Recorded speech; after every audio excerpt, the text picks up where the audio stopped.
바다 위의 폭풍 전야입니다. 조선업 구조조정 논란인데요. 이 조선업의 그리고 해운업의 구조조정 그리고 이런 망해가는 어떤 이런 모습이 우리나라에 미칠 그런 영향들에 대해서 이제 뭐 여러 가지 언론에서 얘기하는 것들을 보면 이게 그냥 나몰라라 할 일은 아닌 것 같아요. 그렇다고 그래서 국민의 막대한 세금을 들여서 그럼 조선업을 계속 유지해야 되는 것이냐? 그것도 또 아닌 것 같아요. 대단히 이제 어려운 얘기가 되는 것 같은데요. 지금 이 구조조정 얘기에 대해서 좀 그 언론계에서 지금 어떻게 바라보고 있는지 좀 요약해서 설명 좀 해주시죠. 그거에 대해서. 일단은 뭐 현재 구조조정 얘기가 나오고 있는 것이 실제로 들어간 건 아니니까 뭐 구조조정을 할 수도 있다, 하게 되지 않을까라는 전망을 하고 있는 거고 말 그대로 지금 이제 말씀하신 것처럼 이게 모든 국민한테도 뭔가 도미노처럼 현상을 미칠 수 있는 가능성이 구조조정한다는 얘기는 분명히 인력을 줄이겠다는 얘기로 귀결되기 때문에 뭐 지금 조선소가 많이 모여있는 뭐 거제나 김해 같은 곳은 그 조선소의 종사자분들이 거의 그 도시를 살리고 먹여 살리고 있다라고 봐도 과언이 아니거든요. 그분들 직장 잃는 것 플러스 그 주변에 있는 뭐 산업들, 뭐 식당들, 뭐 그 외의 모든 뭐 식당만이겠어요.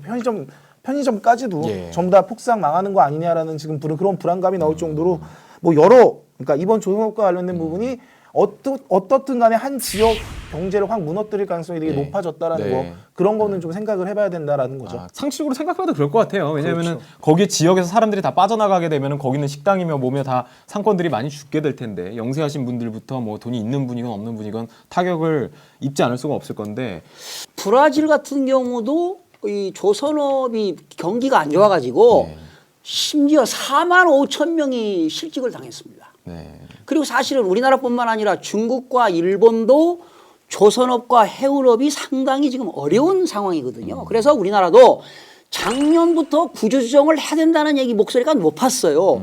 그런데 4.13 선거 끝나면 하겠다. 작년부터 했던 거거든요. 이제 왔는데 이게 참 보통 일이 아니네요. 이게. 조선소 자체적으로 빚이 너무 많기 때문에 자업자득이다라는 의견도 대단히 타당한 것 같습니다. 주 감독님. 그래서 세금으로 면죄부를 줄 수는 없다. 지금 나도 힘들어 죽겠는데 너 힘들다고 내가 낸 세금으로 너부터 살리고 본다? 이거는 용납을 못한다는 거예요. 그러니까는 조선업을 살려야 될 만한 대의 명분이 있어야 돼요. 그러니까 조선업을 살리면 과거에 우리나라가 조선업을 통해서 굉장히 많은 외화를 벌어들였다라고 했을 때 그래서 국익에 도움이 됐다. 그러면 향후에도 조선업을 살린다면은 그런 국익에 도움이 될 수 있을 것인지를 먼저 판단을 해야 되지 않을까. 그렇죠. 일단 조선업 자체가 전자, 자동차랑 함께 한국 경제의 세계 축이었어요. 그러니까 수출을 할 수 있는, 그래서 돈을 벌을 수 있는 한 기업의 대표 업종이었고 지금도 수주 잔량으로만 따졌을 때, 그러니까 지금 현재 수주가 돼 있는 것들로만 따졌을 때는 세계 2위죠. 중국 다음으로 한국이 제일 많은 조선업을 하고 있는 상황이고, 그러다 보니까 단일 조선소 기준으로는 선두권을 거의 다 독차지를 하고 있는 게 현재 우리 조선 업계예요. 근데 문제는 실상 뚜껑을 열어보니까 지금 이제 수출 더 이상 이제 들어오는, 그러니까 배를 만들어 달라고 들어오는 그런 게 없다 보니까 이런 상태로 가면 1년 반 지나면은 완전히 조선들이 문을 닫아야 되는 이런 상황까지 내몰리고 있으니까 이걸 어떻게든 해결을 해야 되지 않겠냐. 이게 정부의 고민이고 이 기업 자체의 고민이고 또 그 기서 종사하는 근로자들의 고민이 된 거죠. 자, 우리 국민들이 알아야 될 게 말이죠. 왜 구조조정을 해야만 되는가? 우선 그 이유부터 한번 따져보자고요. 지금 빅스그린 현대중공업과 삼성중공업과 대우조선해양이 작년에 적자가 8조입니다. 8조. 8조라는 건 어마어마한 돈이거든요. 그런데 지금 8조 중에 적자 중에 7조 원이 어디서 지금 적자가 나느냐. 조선업에 대해서는, 배에 대해서는 1억이 발생했고 해양 프렌트 사업에서 지금 7조 원이 손실이 생겼는데, 그러면 해양 프렌트 사업에서 왜 손실이 생겼느냐. 유가 하락 때문에 그렇습니다. 유가가 해양 프렌트 사업에서는 유가가 1배러당 한 80달러 정도 돼야 되는데 현재 1배러당 유가가 45달러를 유지하고 있거든요. 그러니까 계속 적자가 누적되는 겁니다. 그러니까 구조조정을 할 수밖에 없다. 일단은 지금 너무 어렵게 말씀하셨으니까 쉽게 설명을 드릴게요. 해양 플랜트 산업이 뭐냐면은 예를 들면 이제 바다에서 이렇게 기름 뽑아내는 거 보신 적 있잖아요. 시추 사업, 시추. 시추하는 그거를 구조물들을 만드는 사업으로, 그러니까 우리 조선소들이 배 만드는 게 점점 줄어들 게 예측이 이미 됐었어요. 한 5, 6년 전에. 그래서 그때부터 사업에 다각화한다면서 해양 플랜트 산업은 그때 활발했거든요. 자세히 보면은 지금 유가가 싸진 게 최근이에요. 맞아요. 불과 2, 3년 전만 해도 막 2,000원대 넘어가고. 우리나라도 2014년도만 해도 한 $80 갔어요. 네네. 그죠. 2,000원 우리나라 자체가 2,000원이 넘는데 지금 1,300원대니까 그러니까 이 얘기 무슨 얘기냐면 그러니까 기름값이 높을 때는 기름을 많이 캘 거 아니에요. 계속 팔리니까 비싼 그렇죠, 값에 그렇죠. 팔리니까. 근데 이 사람들이 그러니까 계속해서 플랜트를 지어가지고 이렇게 시출을 했는데 이게 기름값이 싸지니까 갖고 있는 거 파는 것도 지금 힘든 상황이니까 네. 오히려 이제 확장을 못 하는 거죠. 기름값 뽑아내는 그 건물 같은 걸 짓는데 배가 아니라 그 지추선 같은 걸 짓는데 네네. 그러다 보니까 이게 확 망해버린 거죠. 네. 그러니까 기업 측의 잘못이 이번에는 확실히 크다고 볼 수 있는 게 바로 이 지점에 있는 거예요. 불과 5년 전 봤을 때 배 수주하는 것만으로는 살아남을 수 없다라는 걸 이미 알고 있었고 그것 때문에 다른 사업인 해양 플랜트 사업에 도전을 했는데 이게 완전히 쫄딱 말아먹는 상황이 되니까 그러니까 미래 예측을 좀 잘못했다는 잘못했죠. 거죠. 예. 그러다 보니까 현재 이 지경까지 몰린 거죠. 그런데 사실은 해양 플랜트 사업은 전 세계적으로 한국이 최고입니다. 기술력. 네. 그쵸, 최고예요. 최고. 그러니까 최고라고. 지금 봄봄 301님이 그럼 기름값 올라야 되나요? 그래도 서민 경제는 어려워질 텐데라고 말씀하시는데 기름값을 올려야 되는 이유가 조선업을 살려야 된다는 이유. 그러면 조선업을 왜 살려야 되느냐? 여기에 가야 된다고 생각을 해요. 그래야 뭐 기름값을 올려서 기름값을 올리든 뭐 공적 자금을 투입을 하든 조선업이 계속 이 상태로 유지가 되는 게 맞느냐? 근데 그 부분에 대해서는 지금 죄다 그렇게 판단 안 하는 것 같아요. 왜냐하면 이렇게 고액 연봉자들이 많은 어떤 그런 기업을 고비용 저효율 구조인데, 그러니까 생산해내서 돈을 벌어들이는 건 이제 한계가 있고 앞으로 조선업이 이 정도 규모만 가지고는 이제 어렵다는 거죠. 비행기로 많이 실어다 나르기도 하고요. 뭐 여러 가지 이유가 있겠죠. 조선업이 망하는 데는. 그러면 조선업이란 산업 자체는 이제 사양 산업으로 지고 있다라는 거예요. 그렇죠. 정부가 이번에 이제 조선업에 문제가 생긴 거에 대해서 개입을 할 수 있는 이유가 뭐냐면 그러니까 지금 아까 얘기했듯이 빅3가 대우조선해양이랑 현대중공업이랑 삼성중공업인데 그 현대중공업이랑 삼성중공업은 그냥 사기업이에요. 완전히 네. 투자 자체도 사기업인데 네. 문제는 그 제일 큰 대우조선해양이 이 자체가 최대 주주가 산업은행이에요. 그러니까 이 얘기 뭐냐면 정부 금융 중에 하나인 산업은행이 최대 주주로 있기 때문에 얘네 자체가 돈을 여기다 투자를 했고 여기 얘네들이 돈을 제일 많이 여기다가 지원을 했단 말이죠. 그렇기 때문에 이 부분에 대해서는 좀 어느 정도 정부가 개입해가지고 뭐 구조조정을 시키든 아니면은 사업에 다각화를 시키든 이런 걸 할 수 있지만 나머지 뭐 현대중공업이나 삼성중공업은 스스로 그 안에 있는 채권단들이 알아서 해야 되는 상황인 거고 실제 지금 정부가 뭐 어떤 지원을 직접적으로 하겠다라고 얘기하는 건 하나도 없어요. 그러니까 세금을 쓰겠다라고 지금 얘기하는 거는 어느 정도 선에 그치냐면 그러니까 3만 명 정도의 실직자가 발생할 거로 예상되니까 그분들에 대한 대책들을 조금 내놓긴 했죠. 그게 뭐냐면 이 산업 자체를 특별 고용 지원 업종으로 지정을 하겠다 하는 게 어떻겠냐. 만약에 지정이 되면은 업황이 급속히 악화되고 대량 실업이 발생해도 그거에 대한 대책을 세워줄 수 있거든요. 예를 들면 이런 거를 줘요. 뭐 고용유지지원금을 지급할 수 있고 또 고임금 직원들의 임금을 삭감해가지고 저임금 네네. 하는 사람들한테 맞춰줄 수 있고 그다음에 임금 인상을 자제시키고 임금 체계 자체를 개편하고 그다음에 근로시간을 줄여가지고 많은 사람들이 일할 수 있게끔 줄이고 네. 또 근로자가 퇴직할 경우에는 전직 지원 서비스 해가지고 이제 다른 일을 할 수 있게끔 교육을 한다거나 이런 걸 정부가 지원을 해주고 또 최대 43,000원씩 최대 240일간 네. 그러니까 내가 직장을 잃게 되더라도 지원금을 줄 수 있는 뭐 이런 것들의 혜택을 줄 수 있기 때문에 이거를 검토해보고 있는 거예요. 이것도 하겠다가 아니라 검토를 해보겠다. 이 정도에서 지금 끝난 상황이라고 보시면 돼요. 법이 허용하는 한도 내에서 뭐 해보겠다고 하는데 저기 속 박사님 말씀 주셨는데 과거 IMF 때 전례로 봐서 공적 자금 등의 지원은 더 이상 돈 퍼질러 살려줬더니 배은망덕 이런 얘기 하셨는데 공적 자금 투입 절대 안 된다. 다 망하는 지름길이다. 제키지님 말씀하셨는데 공적 자금을 여기에다가 갈 게 아니죠. 예, 그 순서로 보면 우선순위에서 많이 밀려야 되는 게 맞지 않나 싶어요. 이 경우에. 그렇죠. 예, 그리고 대부분 이제 그걸 무서워해요. 우리 경제에 미치는 파급 효과가 어마무시할 것이다라고 하는데 그게 과연 정확한 데이터가 있는지도 모르겠고요.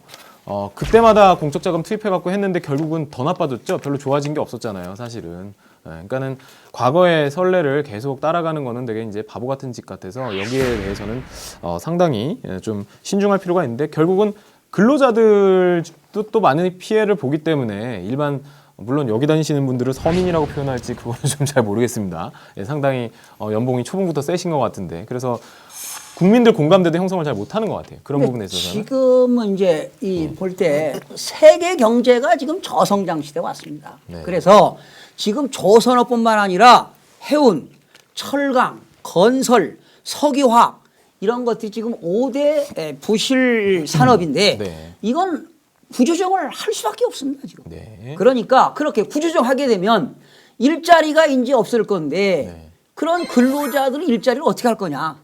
그래서 일자리도 쉐어링을 해야 되지 않겠는가. 네네. 뭐 이런 생각 개인적으로 네. 한번 해보네요. 네.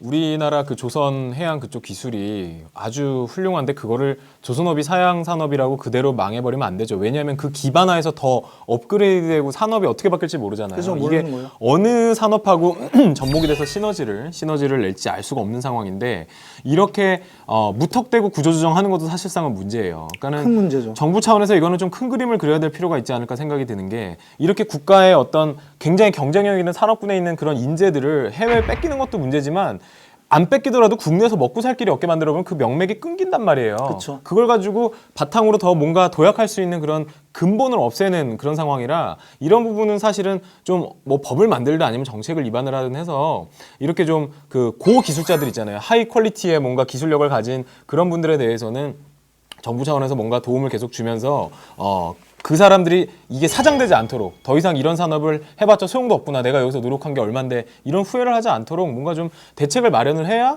어느 한 분야에서 좀 열심히 하는 사람이 생겨나지 이게 뭐 산업군 확 바뀐다고 그래서 야 그거 돈 안 되고 몇 년 하면 끝나 그러면 아예 할 생각도 안 해버리고 그러면은 나라의 미래가 없는 거잖아요 사실은 늘 그 기술 바탕화에서 뭔가 업그레이드가 돼야 되는데 그리고 지금 조선업 자체가 우리나라가 1위였다가 지금 중국한테 밀려서 2위가 되긴 했지만 네. 실제로 이제 중국이랑 일본 또는 유럽 그러니까 조선업을 하는 여러 나라들이 있어요 외국이. 예. 근데 이참에 우리나라 조선업들이 다 망했으면 좋겠다라는 게 이 타국의 생각인 거죠. 아, 그렇죠. 타국의 생각이고 경쟁자가 아예 없어져 버리는 게 좋죠. 실제로 정부가 나서서 도와주려고 하면은 세계무역기구의 규정 위반으로 제소할 가능성도 지금 상당히 높게 점쳐지고 있어요. 네, 맞습니다. 실제로 다음 달 열리는 경제협력개발기구 그러니까 OECD에서 조선전문위원회 회의를 열어요. 그때 열 때 뭐를 논의할 거냐면 지난해 어떤 일이 있었냐면 지난해 그 아까 얘기했던 그 조선 회사 중에 하나인 대우조선해양 이쪽과 관련된 4조 2천억 원 지원 방안 지원을 한 적이 있거든요, 정부가. 네. 이거에 대한 적정성 여부를 안건으로 다룰 거예요. 왜 지원했냐면 아까 얘기했듯이 삼합은행이 제일 최대 주주였기 때문에 어느 정도 정부가 돈을 댔던 건데 정부 대표단이 거기에 회의에 참석해서 WTO 규정에서 위반이 아닌 거를 설명을 할 거지만 향후 진행되는 나머지 회사들도 이제 구조 조정을 해야 되잖아요. 얘기했던 이 산업은행 안에 있는 대우조선해양 말고 현대중공업이나 삼성중공업 이런 데 만약에 정부가 뭐 어떤 돈을 투입해가지고 얘네들을 어떻게 도와주려고 한다라면은 이건 국제 분쟁 구조 자체에서 용납이 안 되는 상황이에요. 네네. 그러니까 하나는 오해 안 하셨으면 하는 게 정부가 어쨌든 적극적으로 개입할 수 있는 수단이 없기 때문에 구조조정 자체만도 쉽지 않다는 얘기예요. 이게 무슨 얘기냐면 그냥 망해버려라 놔둘 수도 있다는 얘기예요. 네네. 이 회사들이 네. 스스로 살아남지 못하면 망하라. 그게 자본주의 원리잖아요. 네네. 기업은 뭐 생겼다가 망하는 게 뭐 자연스러운 거니까. 네. 이게 국민 차원에서 보면 나랑 관련 없는 업종이니까 쌤통이다 이렇게 생각하시는 분들도 있겠지만 그게 또 돌고 돌아서 또 나한테 올 수도 있는 거거든요. 누구를 돕자의 개념이 아니라 우리 모두가 같이 잘 살려면은 이런 문제가 다시 또 재발되지 않도록 뭔가 방지하는 그런 대책이 필요하지 않을까. 마치 이제 조선업이 완전히 하향 산업이고 완전히 망하고 그럴 거라고 지금 얘기를 하지만 엄밀히 따지면 기업은 항상 위기가 있어요. 이 사업 존폐가 왔다 갔다 할 정도의 위기를 겪긴 하지만 네. 그 위기 자체를 기업 스스로가 뛰어넘어야지 예. 외부에서 뭔가 도움을 준다거나 아니면 외부에서 어떻게 그거를 뭐 바꾸려고 한다 뭐 이런 것들은 일단 안 좋은 것 같고 실제 네. 이제 긍정적인 얘기를 좀 해드리면 2019년 조선 해운업계가 개선될 거라고 네. 전망하는 부분들도 있어요. 그런 전문가들도 있어요. 빅3도 이제 그 체제 그대로 유지될 될 수 있을 거라고 예상하는 사람들도 있고 지금 현재 4조 2천억 원 작년에 추가 지원이 필요한 조선해양 같은 경우에는 뭐 2017년 정도 되면 영업이익이 발생할 거고 2019년에는 정상화가 될 거다라는 예측도 있어요. 그러니까 당장 힘들어서 근로자를 먼저 자르는 그런 걸 하지 말고 기업이 어쨌든 좀 같이 책임지면서 현재 그쵸. 근로자들도 좀 같이 허리띠 졸라매고 위기를 좀 극복해 나갈 수 있는 방향으로 뭔 일 터지니까 정부 쳐다보고 국민한테 좀 어떻게 우리 불쌍한 분위기 만들어서 지원 좀 받아가지고 일단 땜빵하고 그러다가 완전히 산업 말아먹고 이런 거 하지 말고 똑똑한 사람들 모였잖아요. 조선해양업에도. 그분들이 열심히 플랜 짜가지고 이 위기 극복하면은 극복하고 나면 또 이 얘기는 또 아주 먼 얘기가 되고 다시 조선이 우리나라가 전 세계에서 1위로 다시 올라서는 그런 기회가 될 수 있다고 봐야 될 것 같아요. 뭐 재벌들이 사재 털면 되는 거 아닌가요? 가능하죠. 자기네들 회사가 그렇게 비전이 있고 앞으로 살아남아야 되니까 정부로부터 돈을 받아서라도 살아남아야 되는 상황이라면은 사재 털어야죠. 예, 사재 털면 되잖아요. 그만큼의 큰 투자처가 어딨어? 그러니까. 근데 그렇게 안 한다는 것 자체가 벌써 좀 믿을 수 없는 예, 그런 상황인 거죠. 그러니까 참 이거 뭐 변호사님 이 국가적인 일 아니겠어요 이게 네. 지금 만약에 수만 명의 실업자가 생기면 부양가족과 그 주위에 있는 자영업자들에게 도민 현상을 하기 때문에 저는 뭐 어떠한 해답은 없지만 이런 말씀 한번 드리고 싶어요. 노사정 그리고 네. 여야 따질 거 없다. 여야정 네. 그리고 원내 사당이 있습니다. 네. 그렇죠? 네. 이분들이 긴밀한 협의와 네. 책임 있는 논의를 통해서 네. 이런 어려움을 좀 타개할 수 있는 네. 그런 걸 해봤으면 좋겠습니다. 예. 맞는 말씀이에요. 예? 이거는 정말 어떻게든 답답해요. 해야 되는 예, 거죠. 답답해. 예, 국민 한 사람으로서 답답하다. 그러니까 제일 쉬운 방법을 선택 안 했으면 좋겠어요. 그냥 돈을 투입하거나 아니면은 사람을 근로자들을 자르거나. 잘라서 네. 어떻게든 잠깐의 이 위기를 벗어나려는 이런 생각하지 말고 좀 더 머리 굴리고 좀 더 피 터지게 고민을 해서 그렇죠. 모두 다 살 수 있는 방향을 찾는 게 좋겠다는 거죠. 네네네. 지금까지 뭐 대단히 좋은 말씀해 주셨어요. 이게 상당히 어려운 문제입니다. 왜냐하면은 누군가를 도우면 누군가의 이해관계가 또 그렇죠. 문제가 되고요. 이건 또 특히나 조선업이다 보니까 우리나라가 또 글로벌에서 1위, 2위권에 있다 보니 WTO라는 그런 세계 무역기구나 이런 데로부터 또 제재를 당하게 될 수도 있거든요. 그러니까 정부가 쉽게 지원해 주는 것도 또 말이 안 되는 거고요. 그래서 굉장히 난해한 문제인데 어쨌든 우리한테 뭔가 후폭풍이 올 가능성이 굉장히 높은 주제라서 한번 선택해서 여러분들과 논의를 해봤습니다. 네.